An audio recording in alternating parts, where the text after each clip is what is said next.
Graças a Deus, glórias a Deus, meus queridos, muito boa noite, a graça e a paz do Senhor seja com todo mundo. Uma grande honra ter vocês aqui, estar presencialmente com todos. É uma grande honra falar também pelo culto online, para aqueles que estão nos acompanhando remotamente, de casa ou de qualquer outro ambiente. É muito bom saber que nós estamos ligados não apenas por um laço de presença em um mesmo ambiente. Há um laço mais forte que nos une. O poder do Espírito Santo, o sangue de Jesus que corre no corpo de Cristo, a comunhão. E a palavra comunhão, ela essencialmente quer dizer ter em comum. Quando nada, a gente tem em comum hoje a mesma sede, a mesma fome, o mesmo desejo. Você que nos acompanha, onde quer que esteja, tem pessoas comentando no chat, nos acompanhando de Portugal. Há um oceano que nos separa, mas há um Espírito que nos une. O Espírito é muito mais forte do que as distâncias, do que o tempo, do que o espaço. E por isso estamos ligados. Um beijo para você de Portugal, um beijo para você de qualquer lugar do mundo que agora nos assista, ou que posteriormente venha acompanhar essa pregação por meio das plataformas onde vai ficar gravado. O poder do Evangelho é maravilhoso. O poder do Evangelho é o poder que nos une. Cristo veio dar para nós não uma galera. Cristo veio dar para nós uma família.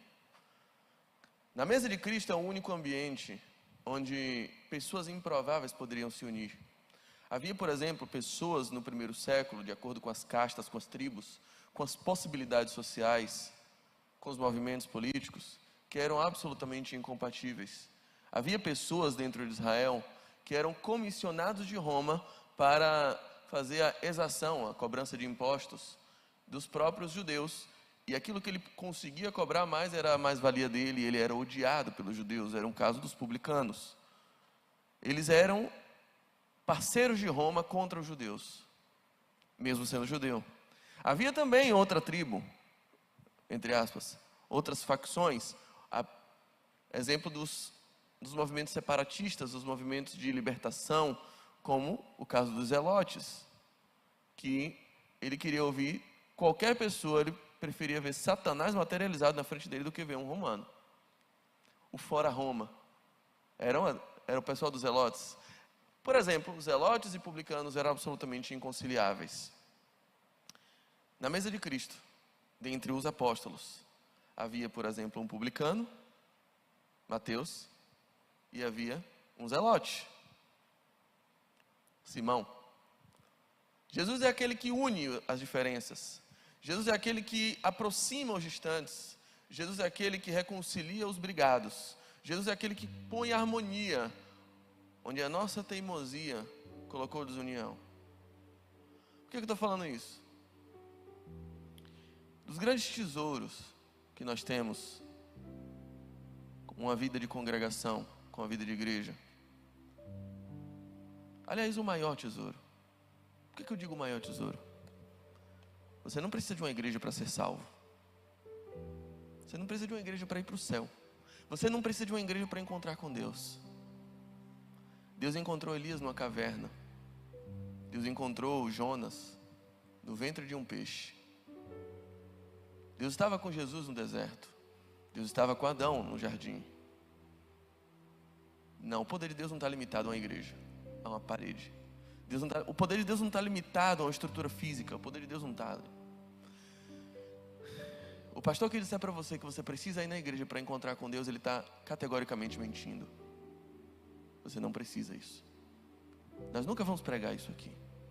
Que se você não vier para a igreja, você não vai encontrar com Deus. Se você não vier para a igreja, Deus não vai te salvar. A gente não prega isso. A sua salvação não depende da sua vinda para a igreja.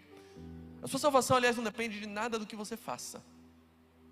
Nós não somos salvos por aquilo que fazemos. Nós somos salvos por aquilo que Cristo fez por nós na cruz do Calvário. É uma obra dele, é uma ação dele, é uma atitude dele, é um presente dele, é a graça dele vindo sobre nós. Isso determina a salvação.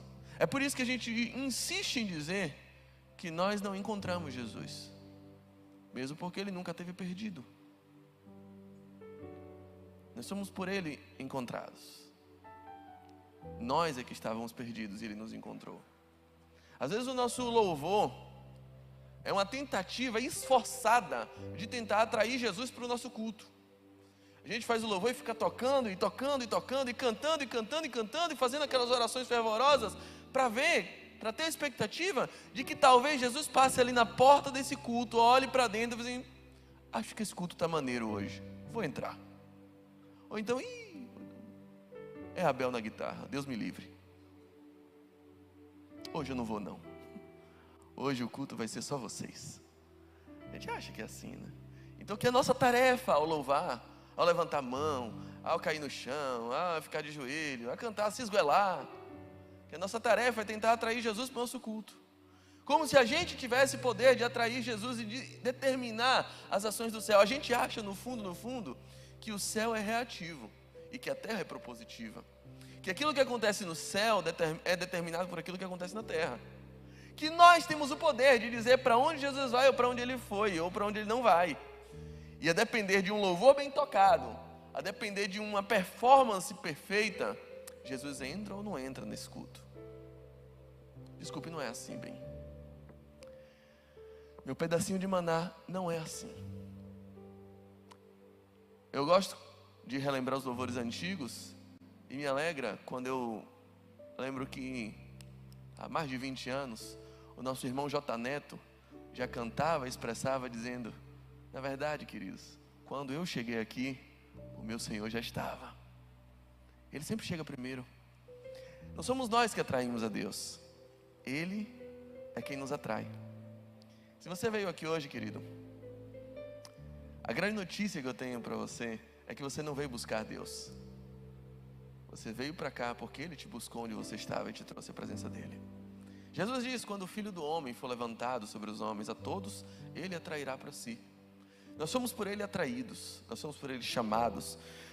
Ele é como um imã que atrai tudo o que Ele quer atrair. E de uma forma ou de outra, por um subterfúgio ou por outro, por um argumento ou por outro, Ele te atraiu aqui nessa noite. E Ele não te atraiu aqui para você encontrar com Ele, porque Ele não precisa te atrair para cá para você encontrar com Ele. Ele pode te encontrar.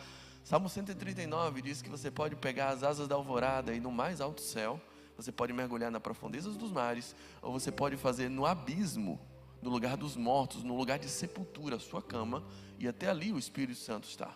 O Espírito de Deus está presente, a mão dele está ali, você não foge dela, você não se aparta dela. Então por que Ele te trouxe aqui? Porque o propósito dele nunca foi que você se encontrasse somente com Ele. O propósito de Deus não é ser Deus. Ele não precisa da gente para ser Deus. Ele precisa de nós, precisa, entre aspas, sabe? Mas Ele precisa de outros, não para ser Deus. Deus Ele já é, e já era, e desde o princípio Ele foi. Mas Ele precisa de outros para ser pai. Um pai para ser pai precisa de filho. O propósito de Deus não é apenas se mostrar como Deus, mas se revelar como Pai. E foi isso que Jesus tentou fazer em todo o seu ministério. Enquanto os judeus eles usavam pena, tinta, papel novo, todas as vezes que escreviam o nome, e era um grande desafio escrever o nome de Deus, até porque até hoje ele é impronunciável. Jesus quebra todo o protocolo e diz assim, ó, quando vocês orarem, vocês vão orar assim, ó, digam assim, ó, Pai, Pai nosso. O propósito de Jesus em seu ministério nunca foi revelar um Deus em seu poder, mas um Pai em seu amor. Deus é um pai de uma família com muitos filhos.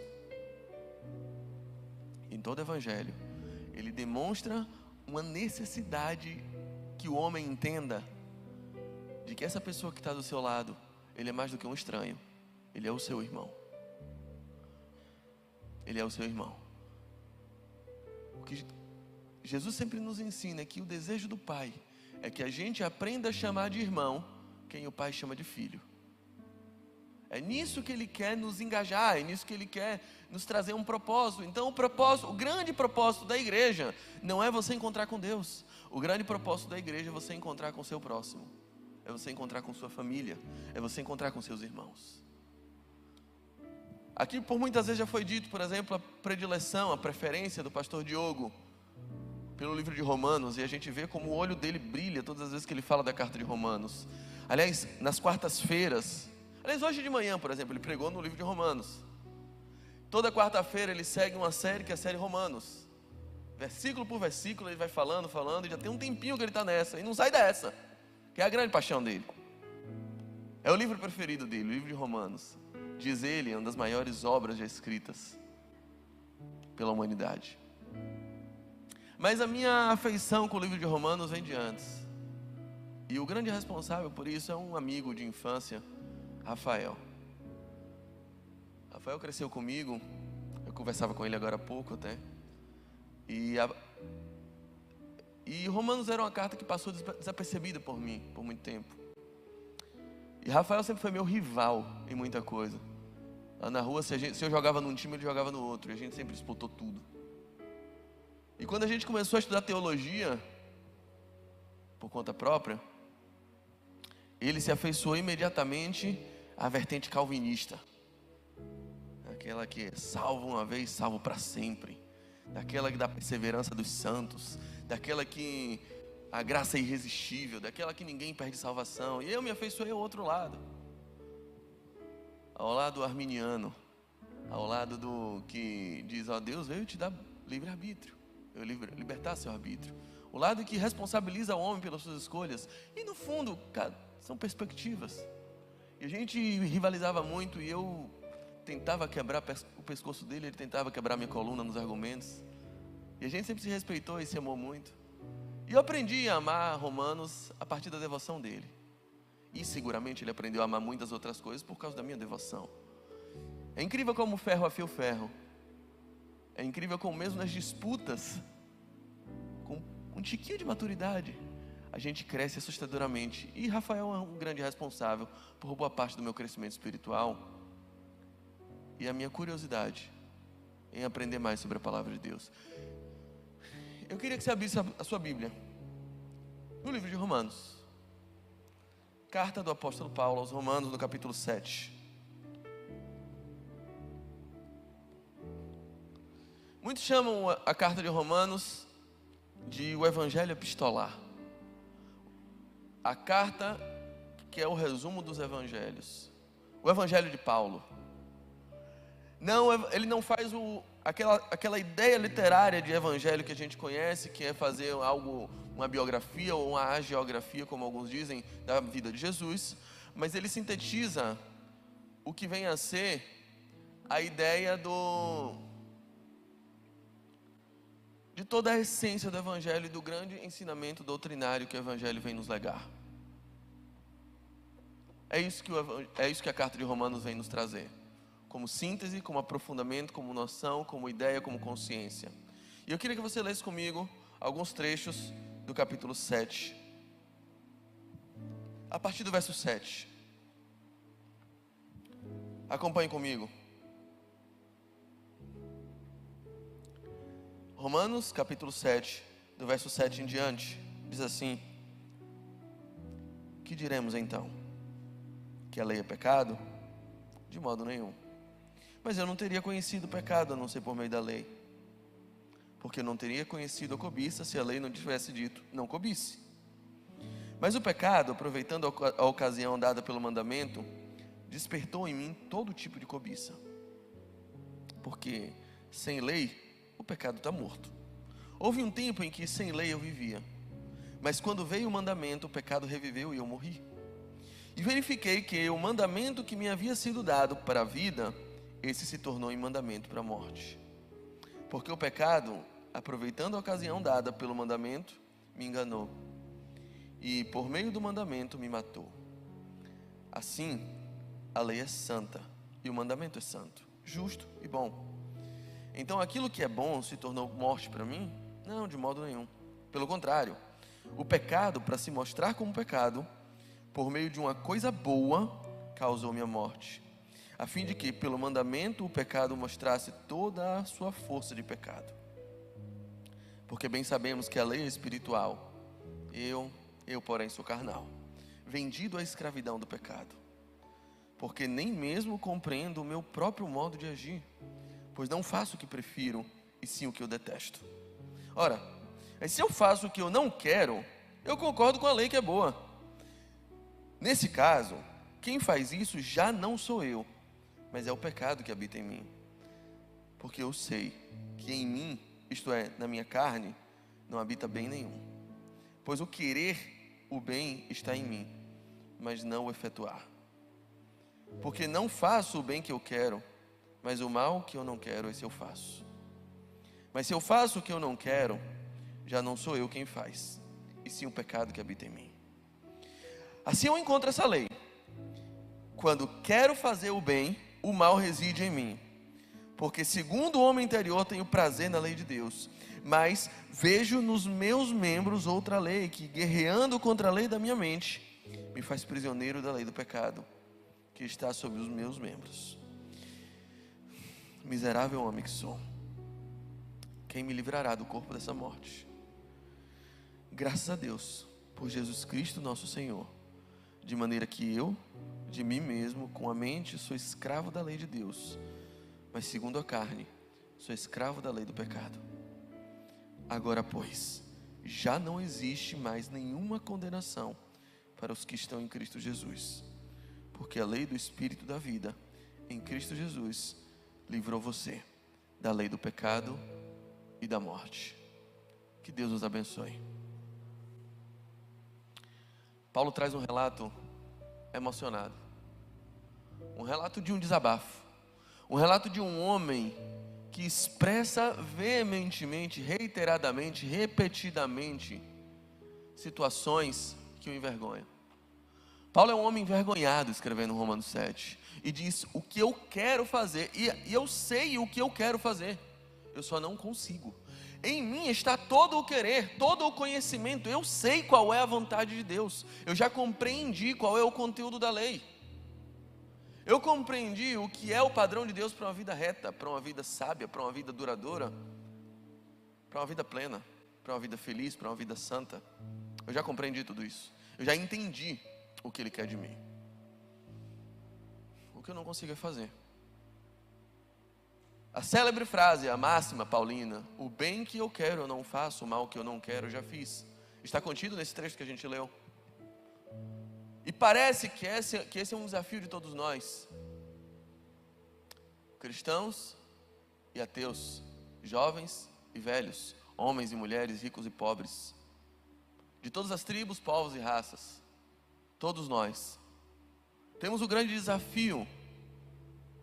Uma certa feita, Jesus encontra à beira do caminho, perto de Jericó, um mendigo cego, que grita desesperadamente para ele, diz assim: filho de Davi, tenha misericórdia de mim. Era seu nome Bartimeu. Jesus o encontra e diz assim: tragam ele até mim. Ele vai ao encontro de Jesus. Jesus olha para a cara dele e faz uma das perguntas mais cretinas que você vai encontrar no Evangelho. Ele olha para um cego, um mendigo, que está desesperadamente gritando: tenha misericórdia de mim, e diz assim: o que você quer que eu te faça? Será que Jesus imaginou que ele ia dizer: eu quero um cão guia?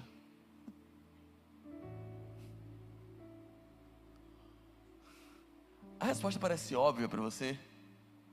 A resposta que aquele homem daria a Jesus parece óbvia para você? Para mim parece, mas não era tão óbvio assim. É muito bom Jesus dizer o que você quer que eu te faça, porque aquilo tem um desafio muito grande. Porque nem sempre a gente quer aquilo que a gente precisa. O que ele precisa, eu não tenho dúvida. O que ele precisava ali, ele precisava enxergar a banana. Ele precisava ver. Ele precisava ter luz. Ele precisava deixar de ser cego. Era isso que ele precisava. Mas será que é isso que ele quer? Quantas vezes você já conheceu, ou você já foi a pessoa que quer aquilo que não precisa? E principalmente que precisa do que não quer? Eu levei 35 anos da minha vida para entender que eu precisava emagrecer.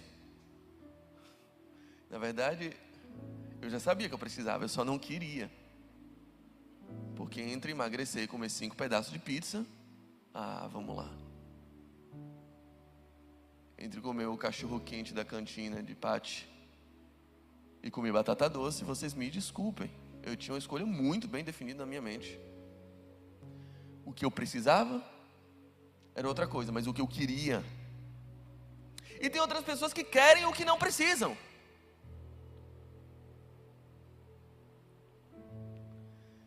A gente tem uma vontade declarada. Eu sempre tive vontade de emagrecer. Eu só não tive vontade de fazer o que era necessário para emagrecer.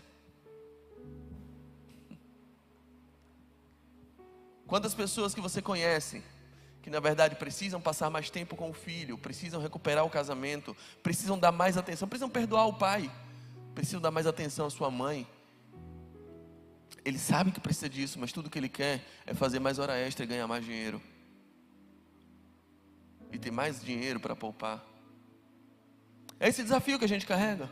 Paulo está aqui recobrando uma situação que é uma luta interna que eu acredito que todos nós travamos ou já travamos em algum momento da vida. Existem algumas teorias sobre como surgiu o Estado, como surgiram os poderes governamentais. E uma das teorias mais clássicas, mais antigas sobre isso, são as teorias que a gente chama de teorias contratualistas. Quando a gente estuda ciência política, a teoria do Estado, a gente estuda muito sobre contratualismo. O que é o contrato social que as pessoas assinam, como o Estado surgiu, como nasceu uma ideia de ter um governador. A ideia que eu mais gosto vem de um filósofo chamado Thomas Hobbes.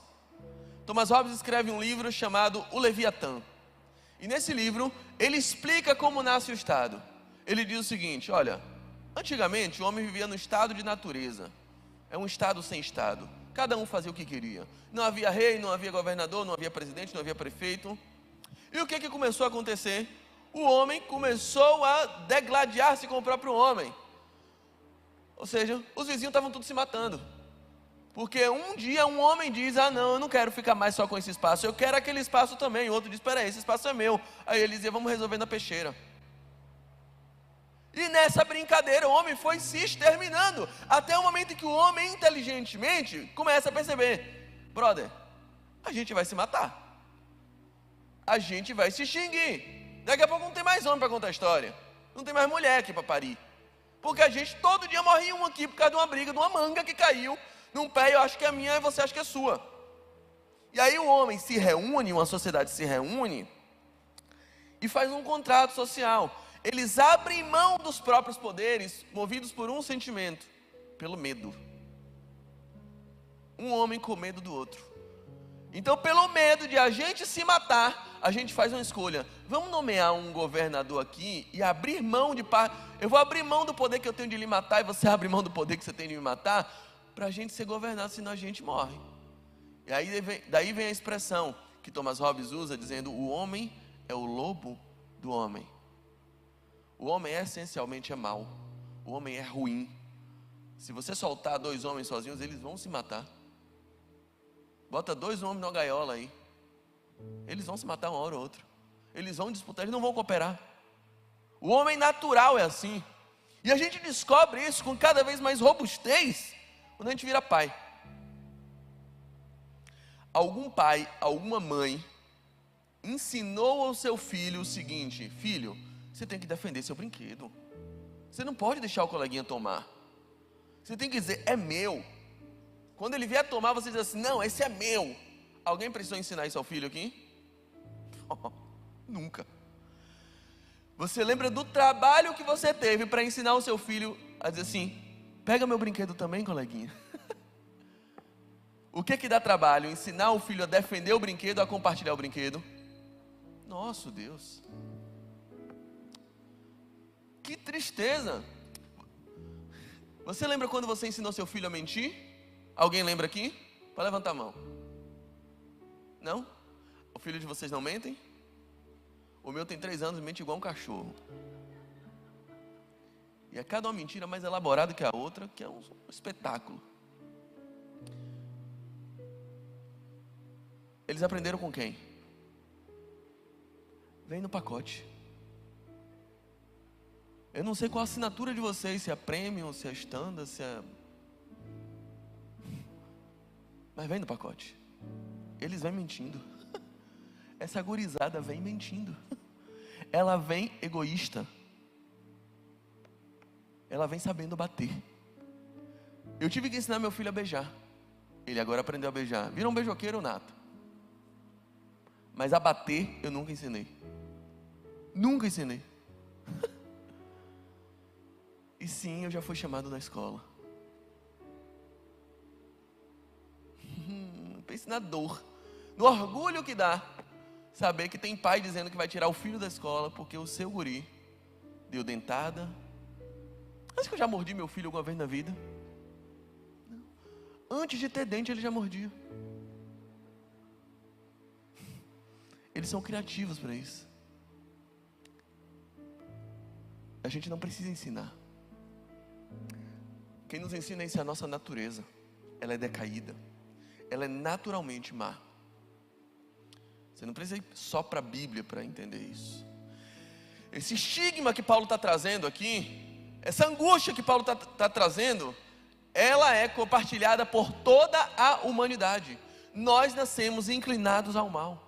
Nós nascemos como miseráveis homens que precisam ser libertos de um corpo de morte, de um corpo inclinado a matar o próximo. O pintor espanhol Goya diz que nós temos uma capacidade de matar muito maior do que a gente imagina. Não duvide da sua capacidade de fazer as piores atrocidades. Não duvide da sua capacidade de fazer aquilo que você jurou que jamais cometeria. Não duvide da sua capacidade de trair. Não duvide da sua capacidade de mentir. Não duvide da sua capacidade de ser desonesto. Sabe aquele ditado de que a ocasião faz o ladrão? Isso é absolutamente verdadeiro diante da natureza pecaminosa que nós temos. Quantas pessoas que você já avalizou pela idoneidade e que, vamos lá, num cenário comum, se misturou com política e você soube de atos de corrupção? Quantas pessoas, quantos exemplos nós já tivemos na esquerda, na direita, em cima, embaixo, puxa e vai, em todos os setores, em todos os partidos, em todas as camadas. A gente já se viu desesperançado por pessoas em que a gente confiou e atestou pela lisura e idoneidade, e que bastou a ocasião perfeita e a casa de Romanos 7 apareceu. Miserável homem, o bem que eu queria fazer, o bem é o país que eu queria fazer, eu não faço, mas o mal, esse eu já fiz. Quantas vezes você já orou assim? Quantas vezes você já se deparou com o senso de fracasso e dizer: Deus, eu não queria fazer isso, mas foi mais forte do que eu. Parecia que meu corpo ia sendo levado pela vontade, pela promiscuidade, pelo desejo de roubar, pelo desejo de trair, pelo desejo de ter algo que eu não deveria ter direito. E a gente vai sendo levado. E esse texto normalmente é o nosso escudo. É aqui que a gente se segura. É isso mesmo. Errei de novo, pequei de novo, mas é isso mesmo. O bem que eu quero fazer eu não faço, o mal que eu não quero já fiz. Eu estou igual a Paulo. Nesse texto a gente encontra uma identificação, a gente encontra uma desculpa para os nossos fracassos. Mas eu queria chamar vocês, e eu queria, se possível, projetar algumas confusõezinhas que a gente encontra quando lê esse texto com mais atenção. Se possível, coloca o texto de Romanos 7, 25, para a gente ver as constatações que Paulo vai fazendo. E nesse texto ele faz uma constatação muito poderosa: graças a Deus por Jesus Cristo nosso Senhor, de modo que eu mesmo com o entendimento sirvo a lei de Deus, mas com a carne eu sirvo a lei do pecado. Ele está dizendo: eu sou um servo da lei do pecado.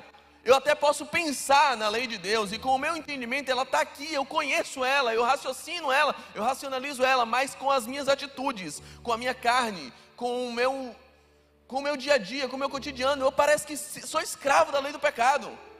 É o que ele está afirmando categoricamente aqui. Mas volta para Romanos 6,2. Em Romanos 6,2 ele vem dizer assim: de modo nenhum, nós que já morremos para o pecado, como viveremos ainda nele? Hashtag buguei. Espera aí, Paulo. Está no pecado ou não está no pecado, brother? Você é servo do pecado ou você não é? Decida aí. Vai no 7,24. Olha a expressão que ele diz. Isso aqui é quase um hino que a gente faz toda vez que a gente peca. Miserável homem que sou, quem me livrará do corpo dessa morte? Vai também no 7,14. Porque bem sabemos que a lei é espiritual, mas eu sou carnal. Eu sou vendido sob o pecado. Ele admite, eu sou uma pessoa carnal. A lei de Deus, a vontade de Deus, ela é espiritual. E eu amo essa lei, ela é boa, ela é legal, mas eu sou carnal. Eu não vivo sob essa lei. Eu vivo sob outra lei, que é a lei do pecado. Em mim só habita a carnalidade. Mas vamos lá o que ele diz em Romanos 6,6. Sabemos isto, que o nosso homem velho foi crucificado com ele, para que o corpo do pecado fosse desfeito, a fim de não servirmos mais ao pecado. Eu quero dizer agora o oposto do que eu disse antes. Paulo, uma metáfora ambulante. Falei e desfalei. Me arrependi de ter falado.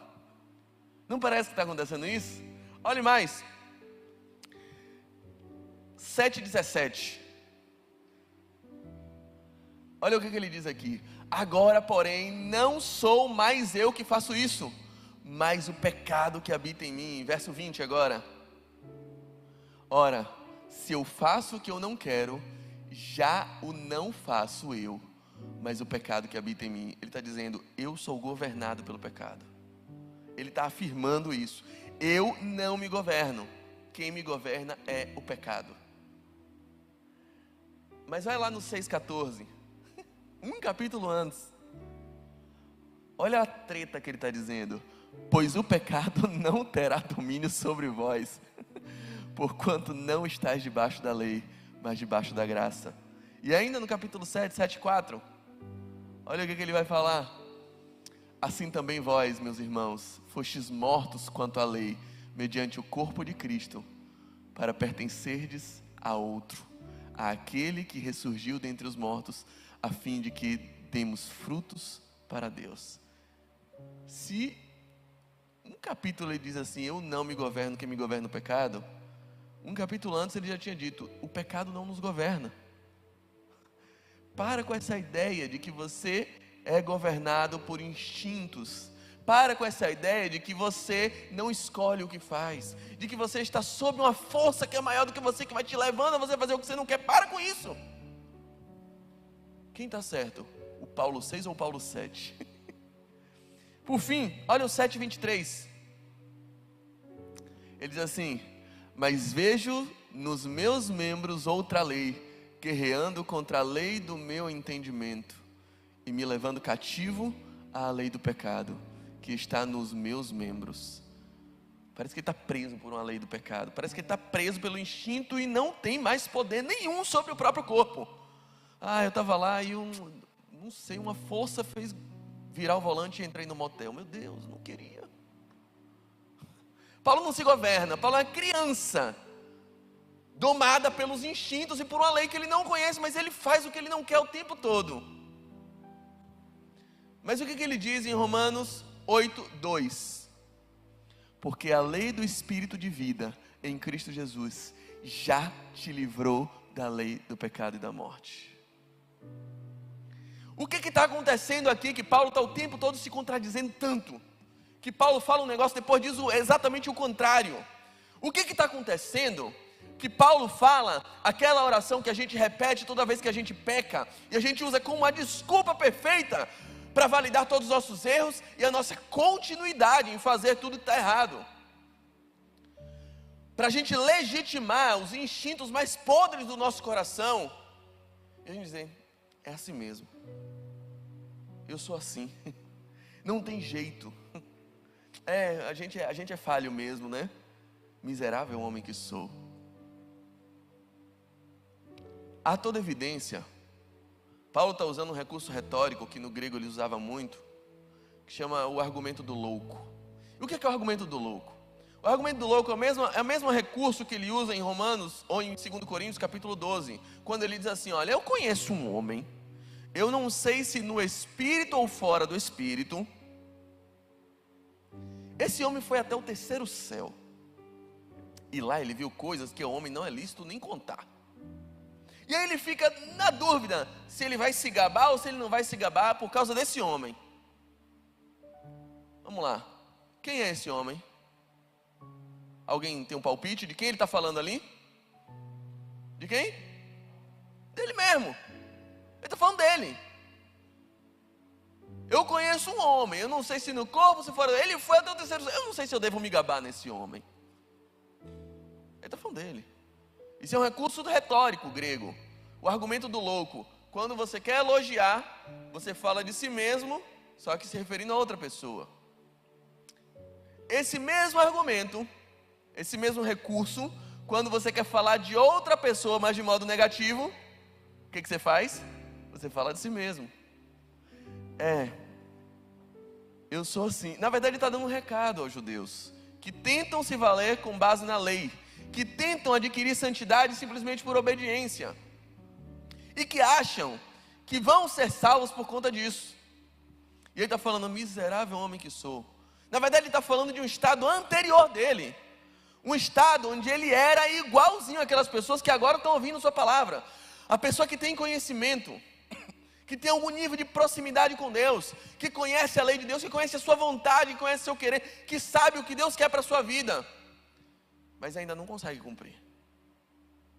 Alguém apaixonado por Deus, mas ainda totalmente escravo de uma natureza pecaminosa. Paulo está falando de um estágio anterior. Paulo não está dizendo que esse é o ideal, não. Paulo está falando que todos nós nascemos com uma casinha bem edificada, com paredes e muros bem construídos, com um teto bem estabelecido e com toda decoração bem firmada, mas na rua Romanos 7. Todos nós nascemos inclinados para isso.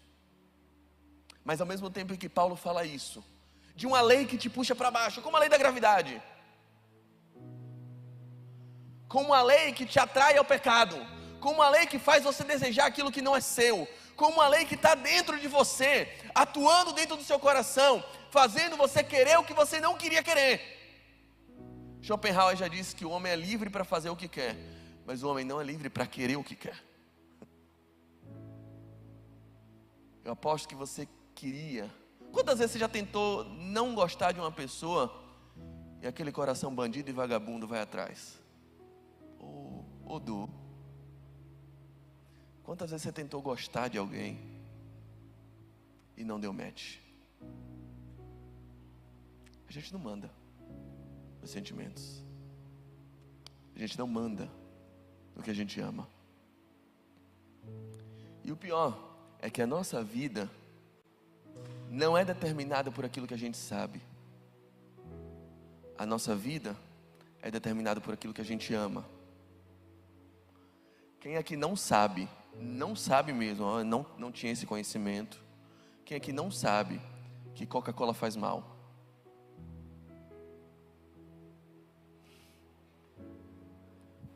Quem aqui toma Coca-Cola? Ai, mas eu tomo 0. Desculpa, Ana Luísa, não vale. 0 faz mal também, gente. Faz mal. Se quer usar, usa para desentupir privado, ela é ótima. Coca-Cola é bom para isso. Mistura com Mentos, então, dá muito certo. Por que você toma mesmo sabendo que faz mal? Porque a gente não é guiado por aquilo que a gente sabe. A gente é guiado por aquilo que a gente ama. Você pode saber, você pode ouvir 1000 documentários sobre o quanto de açúcar tem num copo de Coca-Cola, sobre os efeitos destrutivos, aquele videozinho histórico, que você bota um pouquinho de Coca-Cola em cima da carne, e a carne fica podre em 3 segundos. Você pode ver isso tantas vezes quanto for. Mas você ama Coca-Cola. Você ama. E você não consegue se desvencilhar desse amor e desses tantos amores destrutivos que a gente acumula na nossa vida. E isso é o que tem guiado a sua vida. Por mais que você saiba e reconheça que a vontade de Deus é boa, no fundo, você ama a bagaceira e a cachorrada. É isso. E por isso sua vida é uma vida de bagaceira e de cachorrada. A gente não consegue se desvencilhar disso. E a gente acha que isso é o certo, que isso é o comum. E Paulo está dizendo, não, queridos, isso não é o comum. Isso é um estágio natural que todos nós nascemos, sim. A casa de Romanos 7 é a casa onde todo mundo mora ou já morou um dia. Mas esse não é o estágio final que Deus proporcionou para o homem. Não é o plano final de Deus. Não é isso que Deus sonhou para você. Existe uma lei que te puxa para baixo. É a lei da gravidade. E toda vez que você pula, você vai cair de novo. Toda vez que você tenta ficar voando, você vai cair, porque a lei te puxa para baixo. Mas essa não é a única lei que existe na humanidade. Se existe uma lei chamada gravidade, que te puxa para baixo, e essa é como a lei do pecado, que faz você fazer o que você não queria fazer, que te leva a desejar coisas que você queria não ter desejado, que te leva a fazer coisas ruins, embora você queira fazer aquilo que é bom.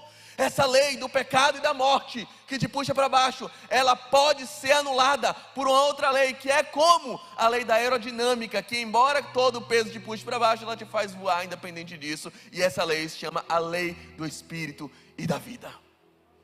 Por isso Paulo vai dizendo: miserável homem que sou, quem me livrará do corpo dessa morte? O bem que eu quero eu não faço, o mal que eu não quero eu já fiz. E se eu estou fazendo o mal que eu não quero fazer, já não sou eu quem faço, mas é o pecado que habita em mim, e ele tem determinado todas as coisas da minha vida. Eu sou um homem controlado, escravizado pelo pecado, martirizado pelo pecado. Eu fui assim, é isso que ele está dizendo. Mas ele vai para uma outra casa. Ele está dizendo: a casa de Romanos 7 não é sua parada final. O seu GPS está determinado para um outro lugar. O Waze está apontando para um outro destino. Então a grande solução que ele aponta é: hora de mudar de casa. Porque a casa de Romanos 8 começa dizendo: mas agora já não há condenação para todos aqueles que estão em Cristo Jesus, porque eles saíram da lei do pecado e da morte, e agora eles habitam debaixo da lei do Espírito e de vida.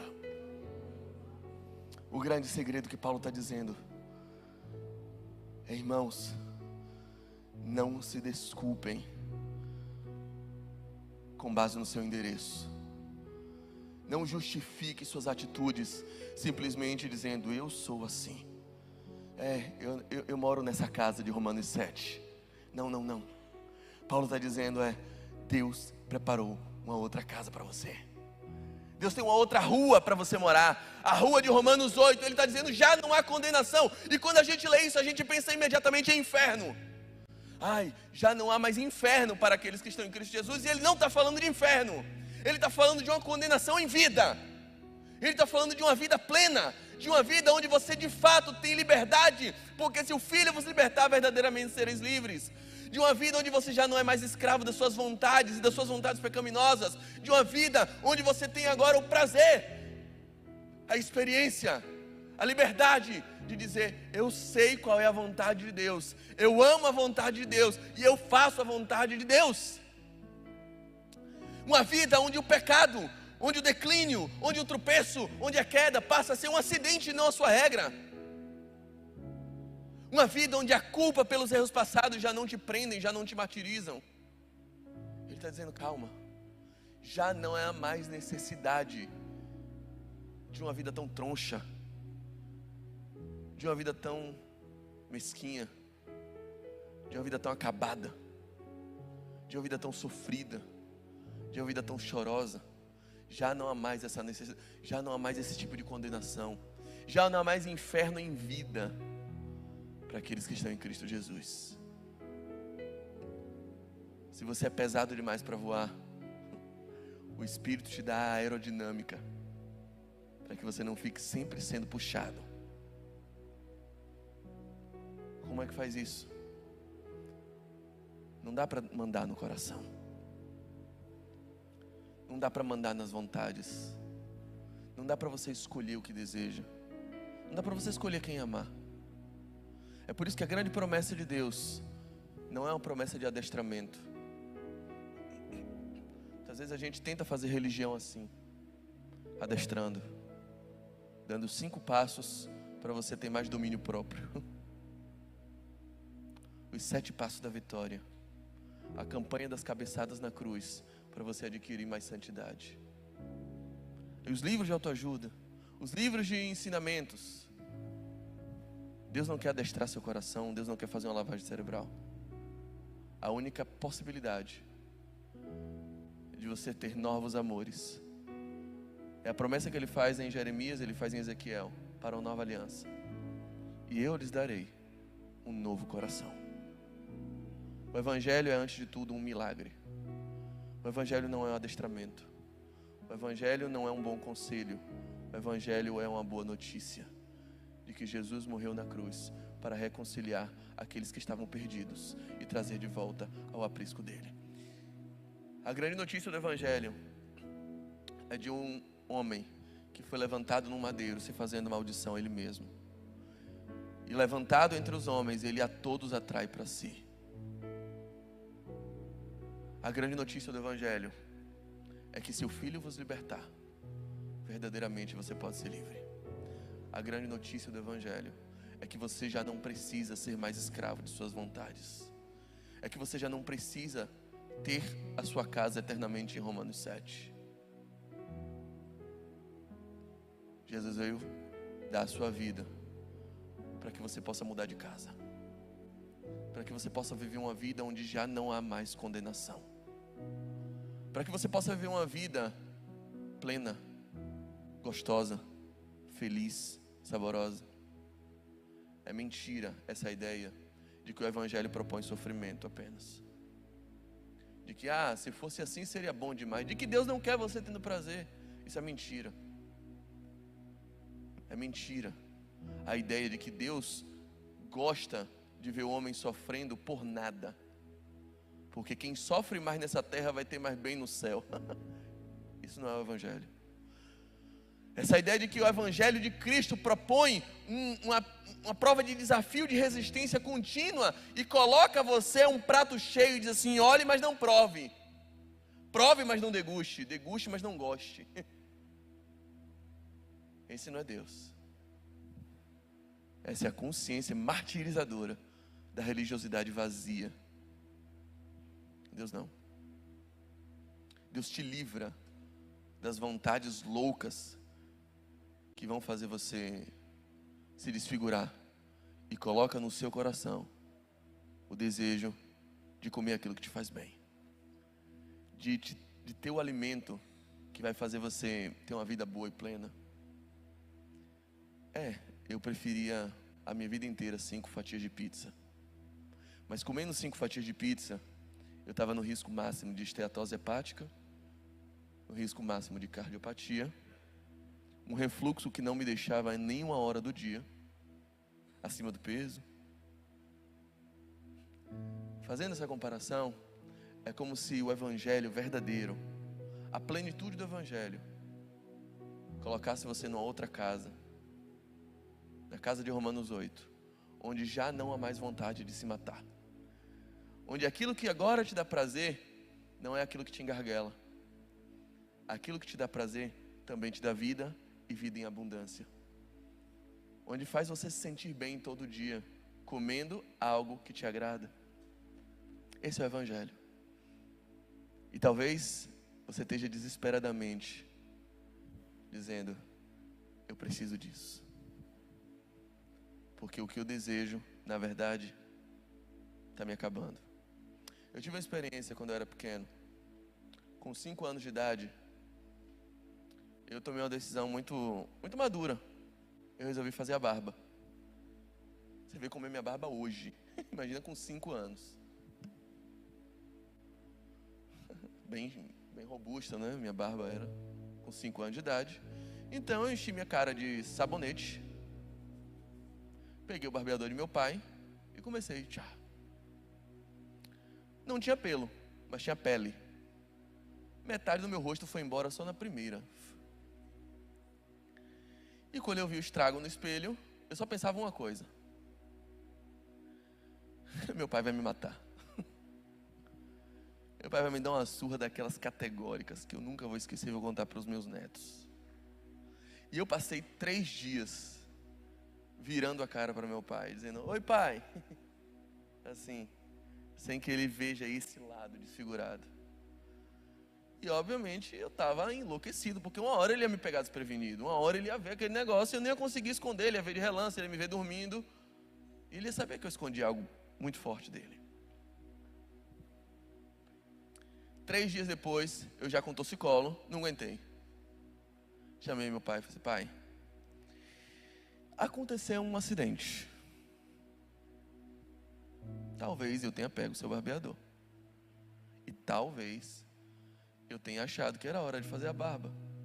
É bem possível que eu tenha me enganado. Então aconteceu isso aqui, e mostrei a ele. Meu pai, pelo amor de Deus, não me dê uma surra. Por favor, não me bata, meu pai. Ele olhou para mim e disse assim: é esse seu medo? Tá bom, filho, eu não vou te matar não, vou te bater não, fique tranquilo. Mas sua cara tá horrível. Você tá horroroso. E eu entendi. Então esse é o castigo. É ficar horroroso. A gente acha que Deus odeia o pecado porque isso torna ele menos Deus. Isso torna ele menos santo. E Deus não quer que você peque porque ele é um ser fetichista, cheio de vontade, cheio de caprichos. Não faça isso, não gosto que façam isso. Não, isso feriu a minha santidade. Feriu o meu decoro celestial. Sabe por que Deus odeia o pecado? Porque o pecado te deixa horrível. Porque o pecado tira de você a semelhança que você tem do seu pai. O pecado lhe rouba a identidade. O pecado lhe deixa disforme. O pecado te mata. O pecado te deixa abominável. O pecado lhe fere. E pai nenhum fica feliz ao ver seus filhos totalmente desfigurados. A alegria de um pai é quando alguém diz: nossa, seu filho é a sua cara. E eu digo sobre o meu: ele é a minha cara, mas nele fica bom. Deus também se alegra de ter filhos que parecem com ele, de ter filhos tão santos quanto ele é, de ter filhos justos como ele é, de ter filhos amáveis como ele é, de ter filhos amorosos, graciosos, generosos, bondosos como ele é, de ter filhos perdoadores como ele é. E é muito difícil ser perdoador quando a sua vida é marcada por tanta traição. É difícil ser amoroso quando a sua vida é marcada por tanta ferida, por tanto tapa tomado. É difícil ser generoso quando sua vida foi marcada por pessoas egoístas que te cercaram. E você sabe, o ferido fere. O traído muitas vezes trai também. O magoado, ele também magoa. Porque essa é a única linguagem que ele conhece. A linguagem de Romanos 7. Miserável homem que sou. De tudo que eu experimentei, eu só sei retribuir. Eu só sei replicar. Mas o que eu quero te dizer é que da mesma forma que o ferido fere, que o magoado magoa e que o traído trai, o inverso também é verdadeiro. O amado ama. O perdoado perdoa. O ajudado ajuda. O resgatado resgata. E o que recebeu graça se torna gracioso. Eu lhe convido hoje a mudar de casa, a sair da rua 7 e entender que a rua 8 tem uma morada preparada para você. Feche seus olhos, baixe sua cabeça e ore como um pedido sincero de quem quer se ver liberto. Liberto das suas vontades, da escravidão que foi imputada a você, das mentiras, dos sofismas, das falácias que colocaram no seu coração dizendo: você é assim.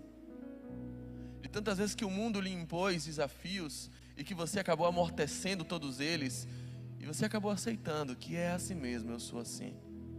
De tanto apanhar, agora eu quero bater. De tanto ser perseguido, agora eu quero perseguir. Existe um conceito psicológico que é um nome parecido, mas é profecia autossugestiva, alguma coisa autorrealizável, como se fosse uma autoprofecia. E você coloca uma coisa na sua mente e aquilo começa a se realizar, porque você coopera para que isso aconteça. Você começa a dizer: aqui no trabalho ninguém gosta de mim. Você vai com essa máxima, com essa premissa: ninguém gosta de mim aqui no trabalho. E o que acontece? Involuntariamente você começa a se comportar de um jeito que faz ninguém gostar de você. E você diz, eu falei. E talvez a sua vida tenha se guiado assim, por essas autoprofecias. Não tem jeito, eu não consigo ser fiel. Eu fui ferido tanto que eu já não consigo me relacionar. Essa é a rua Romanos 7. A rua que te limita, a rua que te escraviza, a rua que te dá uma consciência de escravidão que parece impossível de ser liberto. A rua da escravidão das vontades, a rua da fixação do querer, a rua dos impulsos, a rua dos instintos, a rua que te leva a acessar um site que você achou que nunca mais acessaria, a rua que te leva a ter prazer vendo uma pessoa se desnudar e sabendo que aquela pessoa podia ser tua mãe, podia ser tua irmã, mas mesmo assim o instinto fala mais alto. A rua que te leva a ter prazer naquilo que você sabe que Deus odeia, e naquilo que você sabe que vai te desfigurar e te deixar horroroso, vai acabar com tua cara, vai te roubar a identidade. Deus hoje te oferece não adestramento. A promessa de Deus não é adestrar. A promessa de Deus não é dar um livro de regras. A promessa de Deus é: e eu lhes darei um novo coração. Isso é um milagre. É uma cirurgia invasiva. É uma invasão no teu corpo, na tua alma, na tua mente. Tudo que a gente pode fazer é como aquele cego à beira do caminho, desesperadamente dizer: filho de Davi, Jesus, tenha misericórdia de mim. Ore isso agora no seu coração.